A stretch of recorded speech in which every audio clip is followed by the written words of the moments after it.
Okay, we are now at day 21 of our 1953 Chevy half-ton pickup build.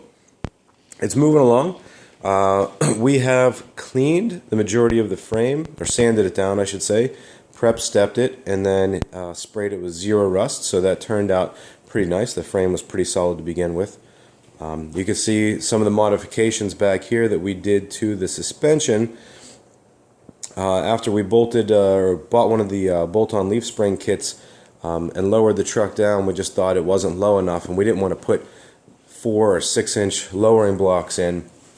So we ended up notching the frame out and flipping the shackles over and welding them in place on the front, and then in the back we just notched them up into place.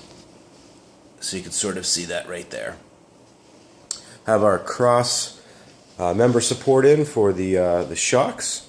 Obviously, you can see the rear end isn't done yet. It's just loosely sitting in there because we don't have our. We just got our engine and our transmission mounted, so we didn't want to set the rear end yet because we would need to get the correct angle set on that.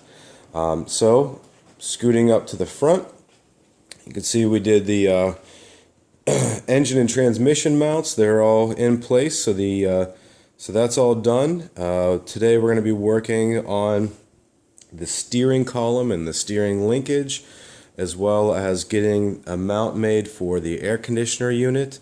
We did a unit by Southern Air. It's heat and AC. It's a nice little unit here, and we're going to mount that up under the dash and connect that up to the original defrost vents up in the dash. And right now we're working on a old school column from I Did It. Hopefully we'll get that in place today and get, like I said, get the linkage set up.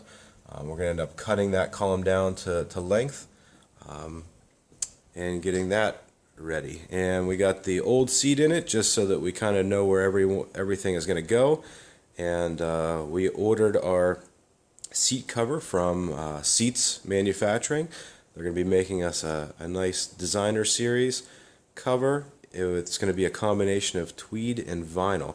I think that's going to look pretty nice in here. And it's one of those do-it-yourself kits, just like pretty much everything else that we sell. So we'll do a video of that installation as soon as we get that cover.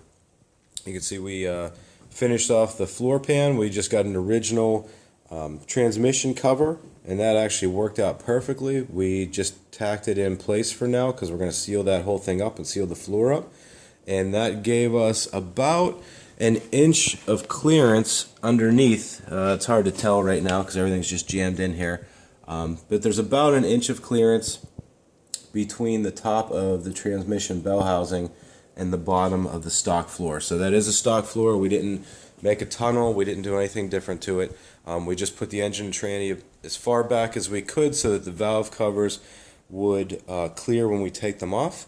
And that's what we're going to go with. We're going to change the water pump down to a short water pump to give us a little bit of extra clearance in the front. We got an aluminum radiator with a slimline fan that we're going to mount to it, and that should give enough clearance for everything up in the front, including the AC condenser and power steering and everything else that we need to put in.